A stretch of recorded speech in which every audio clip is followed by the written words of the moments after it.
कहते हैं कि दुनिया में मन सबसे ज्यादा शक्तिशाली चीज होता है। अगर किसी चीज को तुम पूरे मन से चाह लो तो तुम उसे हासिल कर सकते हो। ये मैं नहीं कहता, ये सभी महापुरुषों का कहना है। लेकिन अगर यह सत्य है, ये सच है, तो हम जो अपने मन से चाहते हैं वह हमें हासिल क्यों नहीं होता है? भाई, कोई भी इंसान अपने मन में तो दुख नहीं चाहेगा, लेकिन वो रहता तो दुखी है। हर इंसान अपने मन से तो कामयाब होना चाहता है, खूब पैसा कमाना चाहता है, लेकिन फिर भी वह कामयाब नहीं होता। भला ऐसा दुनिया में कौन इंसान होगा जो अपने मन में यह चाहेगा कि मैं नाकामयाब रहूं या मैं पैसा ना कमाऊं? सोचने की बात है। तो इसमें दो चीज निकलकर सामने आती है, या तो वह महापुरुष गलत थे जिन्होंने यह बात बोली कि मन से चाहे हुई चीज हासिल हो जाती है, या फिर हम गलत हैं।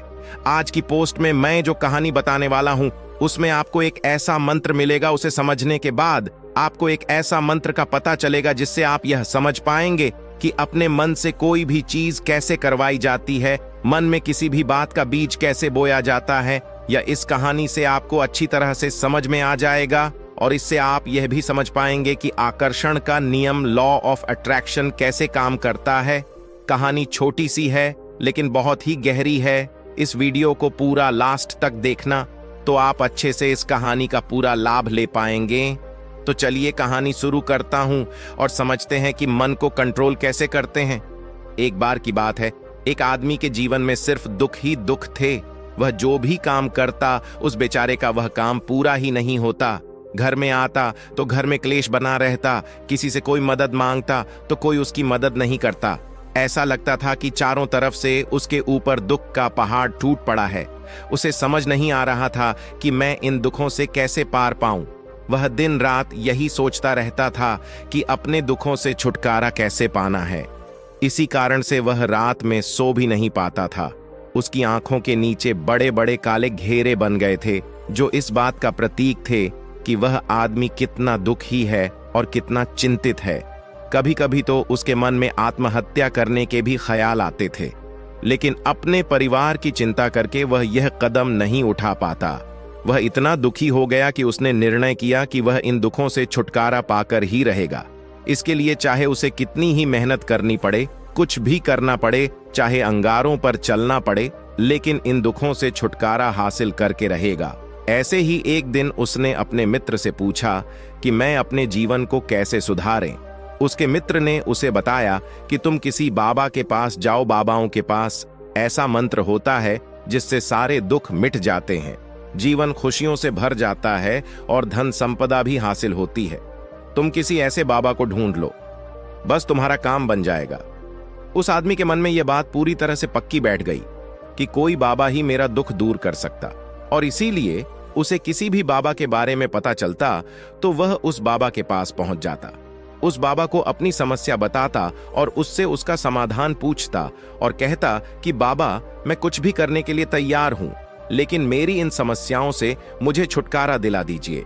आप जो कहेंगे मैं वह करूंगा, लेकिन मेरे जीवन को सुधार दीजिए।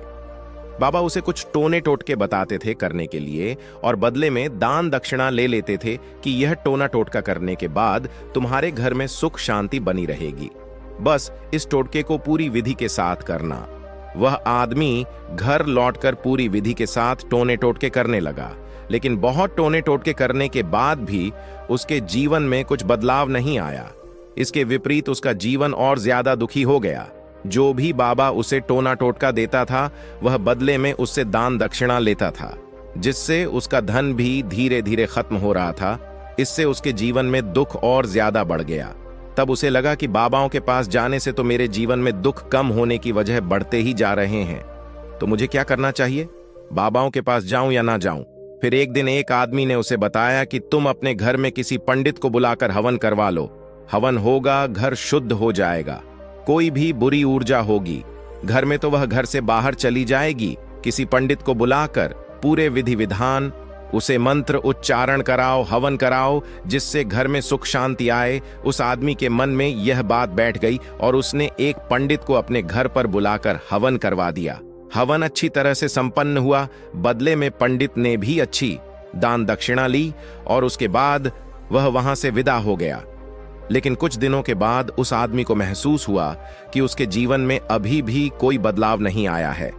अब वह आदमी पूरी तरह से दुखी हो गया और ज्यादा परेशान हो गया। अब तो उसे लगने लगा था कि मेरे जीवन में से दुख कभी खत्म ही नहीं होंगे, और यही सोच सोच कर उस आदमी का बुरा हाल हो गया था।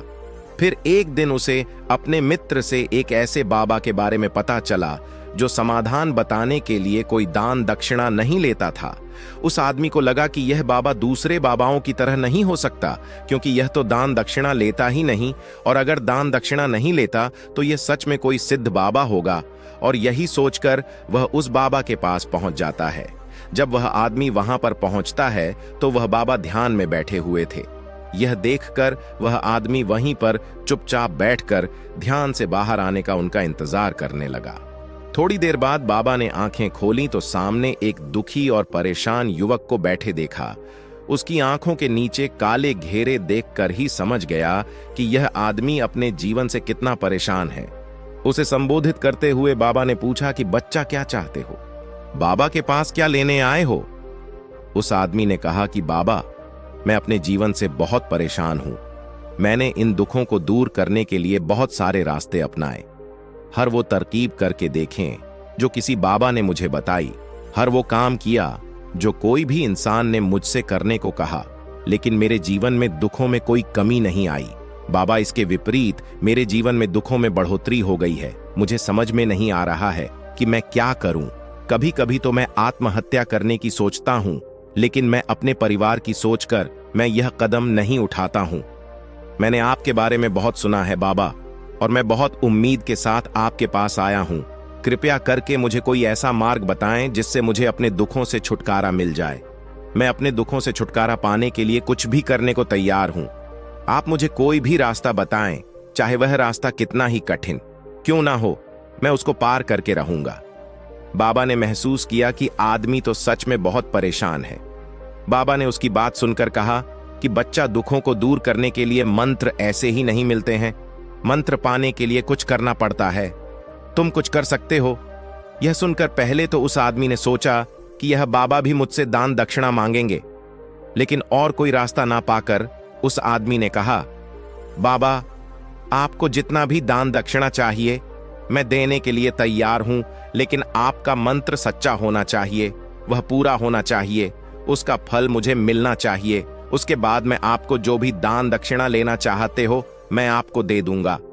बाबा ने कहा, दान दक्षिणा तो बहुत छोटी चीज है, मुझे वह नहीं चाहिए। इस पर वो आदमी सोच विचार करके बोला, तो बाबा, मैं अंगारों पर भी चलने के लिए तैयार हूं, आप मुझे बस आज्ञा दीजिए। बाबा ने कहा कि अंगारों पर चलने वाली छोटी चीज मैं तुमसे नहीं कराने वाला हूं। मैं जो तुमसे कराने वाला हूं वह बहुत कठिन मंत्र है, उसे पूरा कर पाओगे?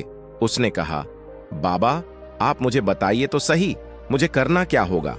मैं कुछ भी करने के लिए तैयार हूं। इस पर बाबा ने उसे कहा कि यहां से जब तुम अपने घर जाओ तो रास्ते में अपने मन में यह दोहराते जाना कि मैं सुखी हूं, मैं सुखी हूं। बार बार अपने मन में यही दोहराना, और याद रहे जुबान पर यह नहीं आना चाहिए, यह सिर्फ मन में दोहराना है। यह सुनकर वो आदमी बोला, बाबा, बस इतनी सी बात, ये तो मैं चुटकी बजाते कर लूंगा, लेकिन इससे होगा क्या? बाबा बोले कि इस मंत्र को करके तो देखो, वैसे भी तुमने इतने बाबाओं के मंत्र किए हैं, तो इस मंत्र को भी करके देख लो। उस आदमी ने सोचा कि बाबा कुछ दान दक्षिणा तो ले नहीं रहे हैं, और छोटा सा मंत्र है, इसे तो मैं कर ही लूंगा। वो बोला, ठीक है बाबा, मैं ये मंत्र जरूर करूंगा। और वो आदमी यह कहकर वहां से चलने लगा।